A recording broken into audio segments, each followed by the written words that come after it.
નમસ્કાર વિદ્યાર્થી મિત્રો, મુદ્રાલેખ ડિજિટલ એજ્યુકેશનમાં આપનું હાર્દિક સ્વાગત છે।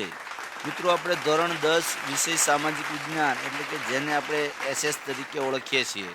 મિત્રો, આજે આપણે આ વિડિયો લેક્ચરની અંદર પ્રકરણ નંબર 20 ભારતની સામાજિક સમસ્યાઓ અને પડકારોમાં અભ્યાસ કરી રહ્યા છીએ।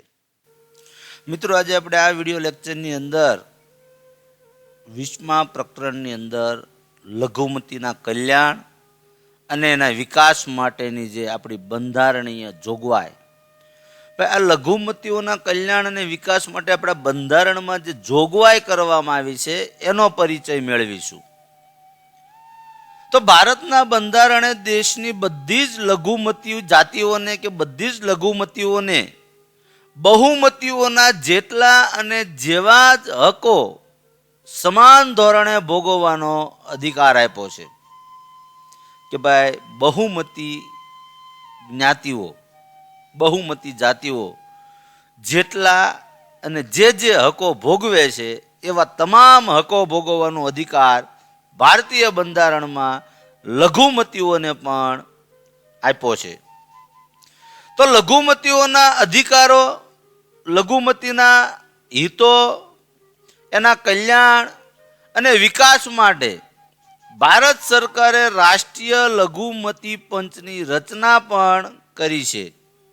આ ઉપરાંત ભારતમાં ખાસ કરીને મુસ્લિમ લઘુમતી માટે સરકારે, યાદ રાખજો, મુસ્લિમ લઘુમતી માટે સરકારે મુસ્લિમ પર્સનલ લો પણ બનાવ્યો છે અને આ કાયદા દ્વારા સરકાર મુસ્લિમ કોમના હિતોનું રક્ષણ કરે છે। તો ધાર્મિક સ્વતંત્રતાનો મૂળભૂત હક મોટે ભાગે ધાર્મિક લઘુમતીઓને ખાતરી આપે છે કે તેઓ પોતાના ધર્મના પ્રચાર અને પ્રોત્સાહન માટે સતત પ્રયત્ન કરવા સ્વતંત્ર છે। ધાર્મિક સ્વતંત્રતાનો મૂળભૂત હક જે છે એમાં ધાર્મિક લઘુમતીઓને આવી ખાતરી આપવામાં આવી છે કે ભાઈ ધાર્મિક લઘુમતી ધરાવતા દરેક ધર્મના આવા લઘુમતીઓને પોતાના ધર્મનો પ્રચાર કરવા માટે પ્રચાર એટલે કે એની માહિતી રજૂ કરવા માટે અને એના ધર્મનો ફેલાવો કરવા અને પ્રોત્સાહન માટે પ્રયત્ન કરવા માટેની સ્વતંત્રતા આપણા બંધારણમાં આપી છે। હા, કાયદો એ બળપૂર્વક કરેલા ધર્માંતરને માન્ય નથી રાખતો। કાયદો આપણા બંધારણમાં આ લઘુમતીઓને એના ધર્મનો ફેલાવો કરવા માટેની છૂટછાટ આપી, પણ બળજબરી નહીં, પ્રેમથી, સ્વેચ્છાએ। તો સરકારી આર્થિક સહાય લેતી કોઈ પણ શિક્ષણ સંસ્થામાં ધાર્મિક શિક્ષણ આપી શકાતું નથી। યાદ રાખજો, સરકારી આર્થિક સહાય લેતી કોઈ પણ શિક્ષણ સંસ્થામાં ધાર્મિક શિક્ષણ આપી શકાતું નથી। તમામ ધાર્મિક સમુદાયો પોતાના ધર્મના વ્યવસ્થા અને ધાર્મિક પ્રવૃત્તિઓ માટે સંપત્તિ કે દાન મેળવવાનો તેમજ તેની દેખભાળ કરવાનો અધિકાર ધરાવે છે।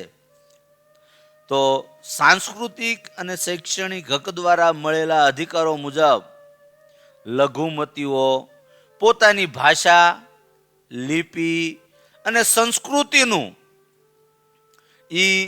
સંરક્ષણ કરી શકે છે। સંસ્કૃતિનું સંરક્ષણ કરી શકે છે। તો લઘુમતીઓને ધર્મ, વંશ, જાતિ, રંગ કે ભાષાને કારણે સરકારી સહાય મેળવવી કોઈ પણ સંસ્થામાં પ્રવેશતા અટકાવી શકાશે નહીં। સમાજના બધા જ વર્ગોને પોતાની પસંદગી પ્રમાણે ભાષા અને લિપિને જાળવવા અને તેનો વિકાસ કરવા તેમજ પોતાની સંસ્કૃતિનું રક્ષણ અને સંવર્ધન કરવા માટે શૈક્ષણિક સંસ્થાઓ અને તેમનું સંચાલન કરવાનો પણ અધિકાર છે। તો રાજ્ય સરકારે ભારતની બધી જ લઘુમતીઓના બાળકોને પ્રાથમિક શિક્ષણ કે પ્રાથમિક કક્ષાનું શિક્ષણ માતૃભાષામાં જ આપવાની સુવિધા કરી છે। એટલે કે જે તે માતૃભાષા હોય, કોઈ પણ ધર્મ, કોઈ પણ સંપ્રદાય આ ભાષાની અંદર એને શિક્ષણ આપી શકાશે। મિત્રો, તમે જેના માધ્યમથી એજ્યુકેશન મેળવી રહ્યા છો તેવી અમારી ચેનલ મુદ્રાલેખ ડિજિટલ એજ્યુકેશનને સબસ્ક્રાઇબ કરો, લાઈક કરો અને વધુને વધુ શેર કરો. આ ઉપરાંત અમારા ડિજિટલ એજ્યુકેશનના માધ્યમોનો પરિચય કરાવું તો પ્લે સ્ટોરમાં 11/12 કોમર્સ ગુરુ નામે એપ્લિકેશન છે. આ ઉપરાંત FB અને ઇન્સ્ટામાં પણ મુદ્રાલેખ ડિજિટલ એજ્યુકેશન નામે પેજ ચાલે છે.